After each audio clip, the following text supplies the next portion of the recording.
Next question में ये कहते हैं कि 1.5 माइक्रोकुलाम तथा 2.5 माइक्रोकुलाम के दो सूक्ष्म गोले 30 सेंटीमीटर दूरी पर स्थित हैं। तो दो प्रश्न है इसमें, दोनों आवेशों को मिलाने वाली रेखा के मध्य बिंदु पर पूछते हैं विभव और वैद्युत क्षेत्र की तीव्रता, और सेकंड में पूछते हैं मध्य बिंदु से होकर जाने वाली रेखा के अभिलंब तल में मध्य बिंदु से 10 सेंटीमीटर दूर स्थित किसी बिंदु पर विभव तथा वैद्युत क्षेत्र की तीव्रता ज्ञात कीजिए। तो क्वेश्चन में जो दे रखा है उसको लिखेंगे। यहाँ दो आवेश दे रखे हैं, पहला है 1.5 माइक्रोकुलाम, यानी Q1 की वैल्यू है 1.5 microcoulomb. Q1 equal to 1.5 microcoulomb. इसको कुलाम में चेंज करेंगे, हो जाएगा 1.5 इंटू 10 की पावर माइनस के 6 कुलाम। आगे दे रखा है इन्होंने Q2 की वैल्यू कितनी है, 2.5 माइक्रोकुलाम। इसको हम कुलाम में चेंज करेंगे, हो जाएगा 2.5 इंटू 10 की पावर माइनस के 6 कुलाम। इन दोनों के बीच की जो दूरी है वो 30 सेंटीमीटर दे रखी है, लेकिन ये पूछते हैं हमसे मध्य बिंदु पर। तो चित्र बना लेंगे। मानकर चलिए पहला आवेश कहीं यहाँ हो सकता है, इसका मान है Q1, और कहीं दूसरा आवेश यहाँ हो सकता है, ये आप मान लीजिए Q2। ये बिंदु A है और ये बिंदु B है। दोनों आवेशों के बीच की जो डिस्टेंस है वो कितनी दे रखी है, 30 सेंटीमीटर।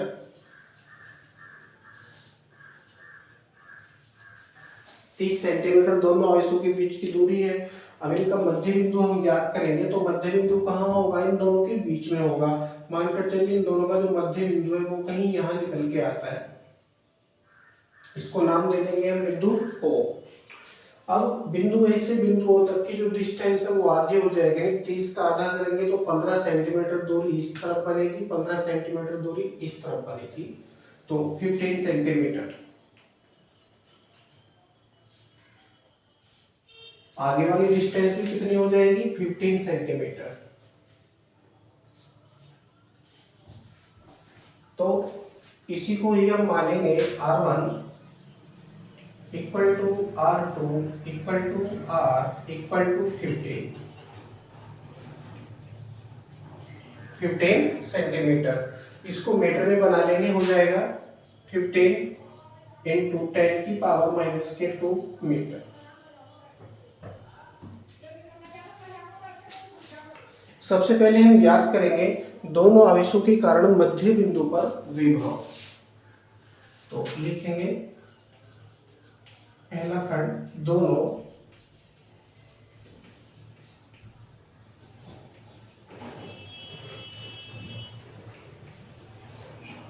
आवेशों के कारण मध्य बिंदु O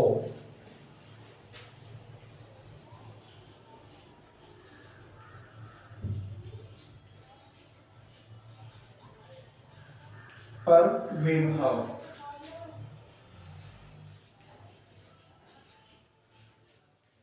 अब देखिए विभव कैसी राशि है, अदिश राशि है। विभव एक अदिश राशि है, अतः बिंदुओं पर उत्पन्न होने वाला विभव दोनों आवेशों के कारण उत्पन्न होने वाले विभवों के बीजगणितीय योग के बराबर होगा। अर्थात आप इसको लिख सकते हैं V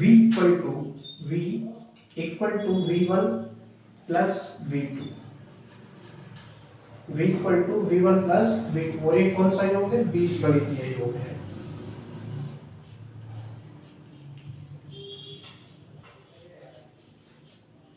बीजगणितीय योग।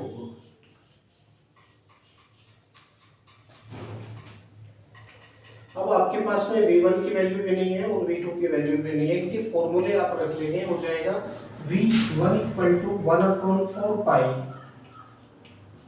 Epsilon 0 Q1 upon R। R1 लिख लो या R2 लिख लो या R लिख लो, बातें क्या, क्योंकि डिस्टेंस कैसी है, दोनों बराबर डिस्टेंस है। तो Q1 अपॉन R में लिख रहा हूँ इसको, प्लस ऐसे यहाँ पर 1/4 pi epsilon 0 Q2 upon R में इसको लिख रहा हूं। अब जो चीज कॉमन है उसको कॉमन कर देंगे। अब देखिए यहाँ पर क्या कॉमन हो रहा है, 1/4 पाई एप्सिलॉन 0 और ये R भी कॉमन हो रहा है। ऐसे ही यहाँ पर ये R भी कॉमन हो रहा है, 1/4 पाई एप्सिलॉन 0 भी कॉमन हो रहा है। तो सबसे पहले 1/4 पाई एप्सिलॉन 0 को कॉमन कर लेंगे और अंदर क्या बचेगा, Q1 plus Q2, Q1 plus Q2, Q1 plus Q2 bracket बंद। अब देखिए R भी हमने कॉमन किया है तो ये बटे में आगे लिखेंगे 1/R, 1/R। ये चीजें हमने कॉमन निकालने हैं, अंदर केवल बचेगा Q1 प्लस Q2। अब वैल्यू रखेंगे इन सबकी, 1/4 पाई एप्सिलॉन 0 की वैल्यू आपको पता ही है कितनी है, 9 × 10 की पावर 9। Q1 की वैल्यू आपके पास में है 1.5 × 10 की पावर -6 रखेंगे, 1.5 × 10 की पावर -6, प्लस का चिन्ह, प्लस का चिन्ह लगाइए। और Q2 की वैल्यू आपके पास में है कितनी, 2.5 × 10 की पावर -6।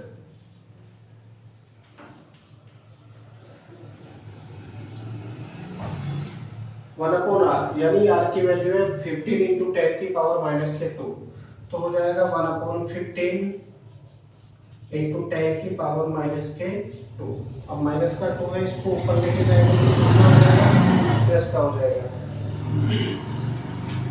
और देखिए इसको डायरेक्टली आप ऐड कर सकते हैं, ये 1.5 है, ये 2.5, ये 1.5 है, तो 1.5 और 2.5 कितना हो गया, 4 हो गया। तो 4 × 10 की घात -6 आप इसको लिख सकते हैं,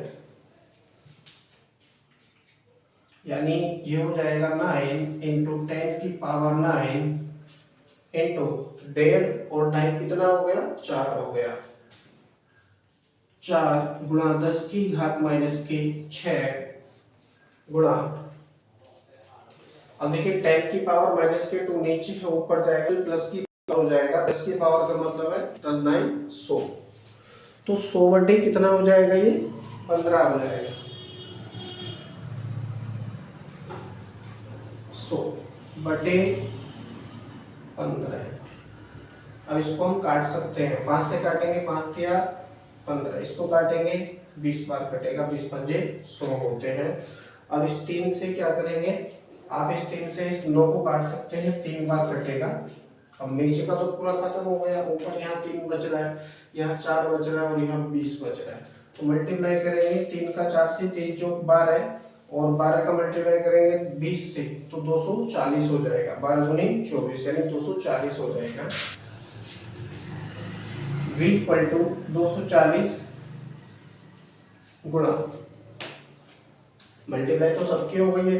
अब देखिए 10 की पावर देख लेते हैं कितनी कितनी बच रही है, यहाँ पर 9 है प्लस की और यहाँ पर है 6 माइनस की, तो 9 में से 6 जाएगा, बचेंगे 3 पावर, 9 में से 6 जाएगा तो 3 पावर बचेंगी प्लस की वोल्ट।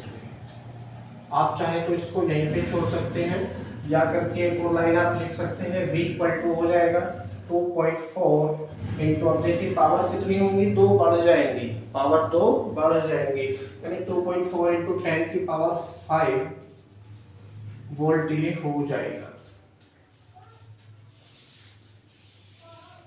तो इस तरह से हमारे पास में दोनों आवेशों के कारण मध्य बिंदुओं पर उत्पन्न होने वाला विभव कितना आ रहा है, 2.4 इंटू 10 की पावर 5 वोल्ट आ रहा है। ये आपका करेक्ट आंसर है, बुक में दे रखा है 2.4 इंटू 10 की पावर 4 वोल्ट। हो सकता है टाइप करने में मिस्टेक हो गई हो।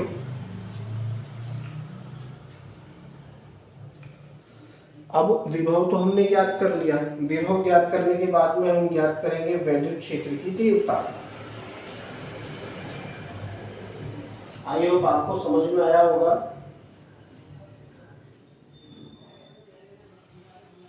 अब हम वैद्युत क्षेत्र की तीव्रता ज्ञात करेंगे, तो मैं इसको साफ कर देता हूं पूरे को।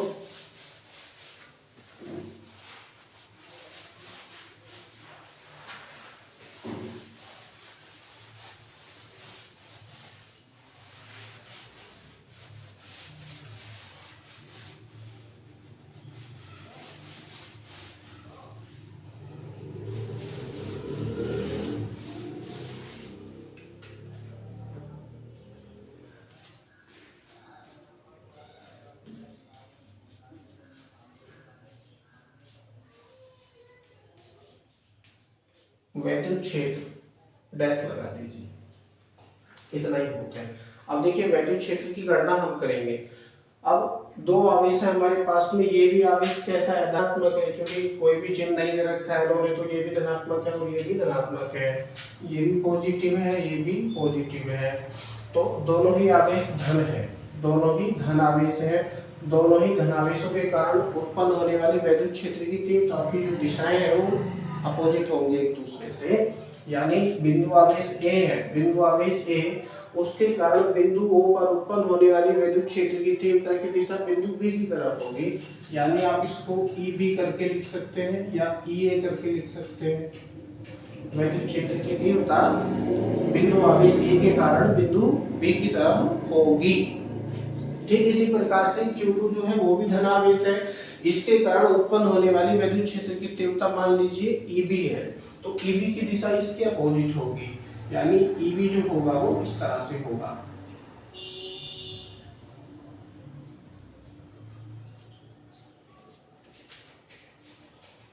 दोनों की दिशा अपोजिट, क्योंकि दोनों ही धनावेश हैं। धनावेश होने के कारण दोनों की दिशाएं अपोजिट हो जाती हैं, यानी यहाँ पर माइनस का चिन्ह आ जाएगा। अब हम क्या करेंगे, तीव्रता ज्ञात करने के लिए जो वैल्यू बड़ी होगी, जो वैल्यू बड़ी होगी उसमें से कम वाली वैल्यू को घटाएंगे।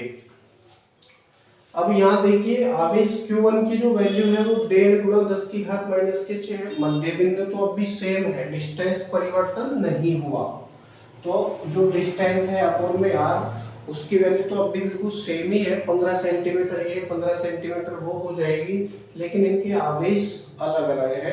आवेश अलग अलग होने के कारण वैद्युत क्षेत्र की तीव्रताएं अलग अलग हो जाएंगी। हम देखेंगे जो आपका आवेश है ज्यादा कौन सा है।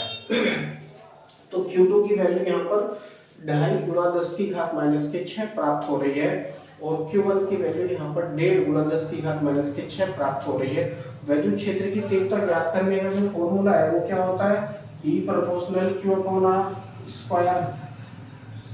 E तो होता है E proportional Q upon R square, तो सारी चीज कांस्टेंट है हमारे पास। 1/4/0 होता है, वो भी कांस्टेंट है।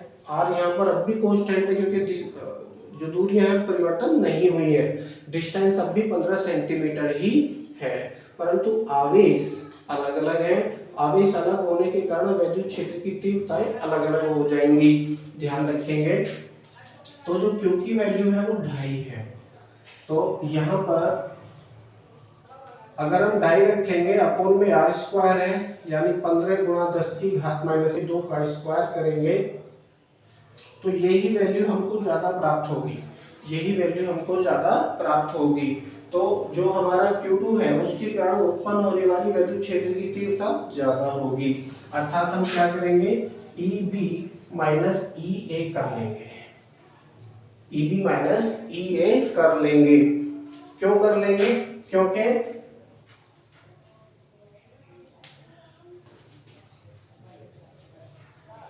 EB greater than EA, EB greater than EA, यानी जो EB की वैल्यू है वो EA से ज्यादा है, इसलिए ज्यादा में से कम वैल्यू हम घटा लेंगे।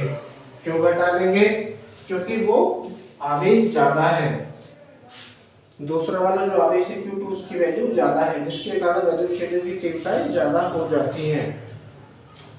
अब ना तो हमारे पास में EA की वैल्यू है और ना EB की वैल्यू है, लेकिन फॉर्मूला तो है, फॉर्मूला प्रयोग करेंगे।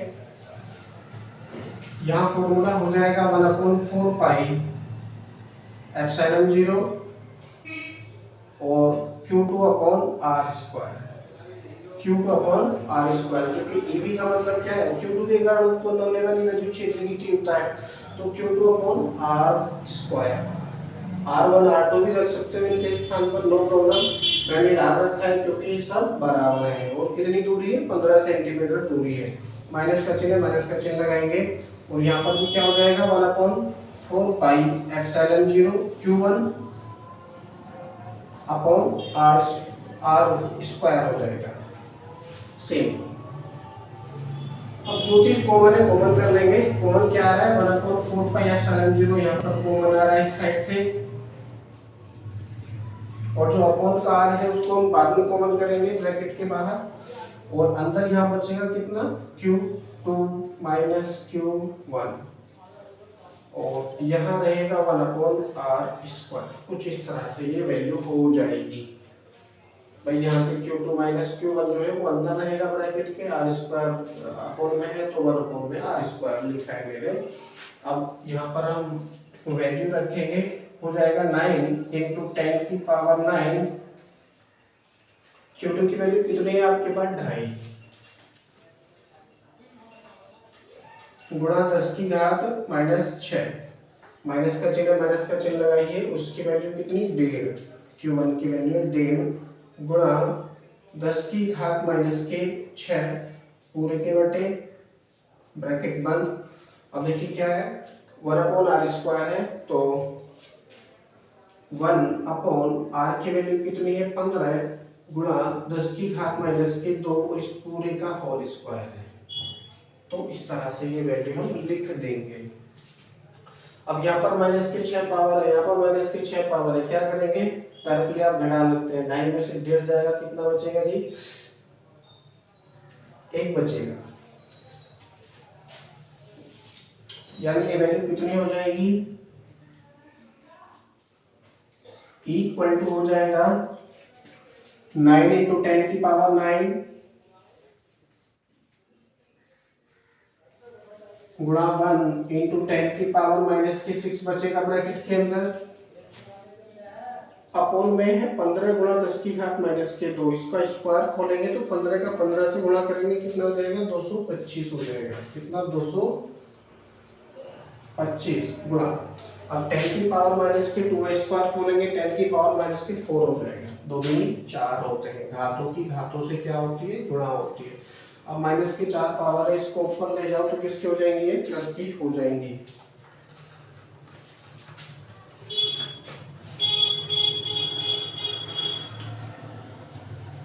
अब इसको 9 से काट सकते हैं, तो इनका 9 से काटेंगे तो 25 बार कटेगा, 25 9 225, जो बचा उसको लिखेंगे।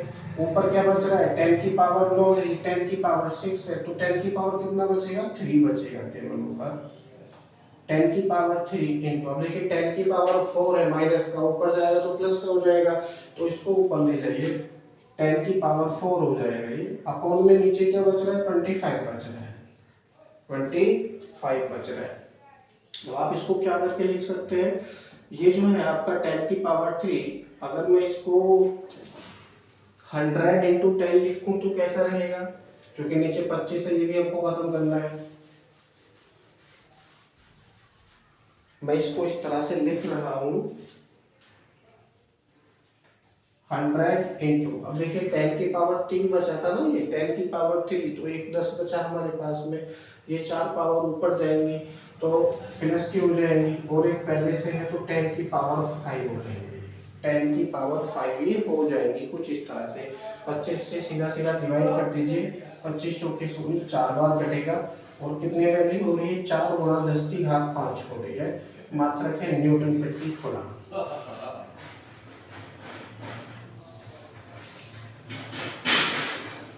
यानी दोनों आवेशों के कारण इनके मध्य बिंदु पर उत्पन्न होने वाली वैद्युत क्षेत्र की तीव्रता कितनी हो रही है, 4 गुणा 10 की घात 5 न्यूटन प्रति कूलम हो रही है, और इसकी जो दिशा है O से A की ओर है, O से A की ओर, A की ओर क्यों है, क्योंकि जो आवेश है आपका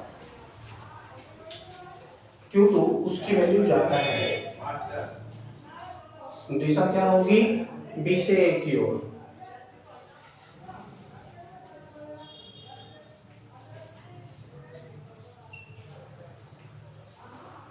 B से A की ओर क्यों होगी, क्योंकि आवेश Q2 उसकी वैल्यू ज्यादा है, जिसके कारण E2 की वैल्यू ज्यादा हो जाती है, E2 का मतलब EB की वैल्यू ज्यादा होती है, इसलिए जो दिशा है वो बिंदु B से A की तरफ होगी। तो ये पहले खंड का आंसर आपका आ चुका है।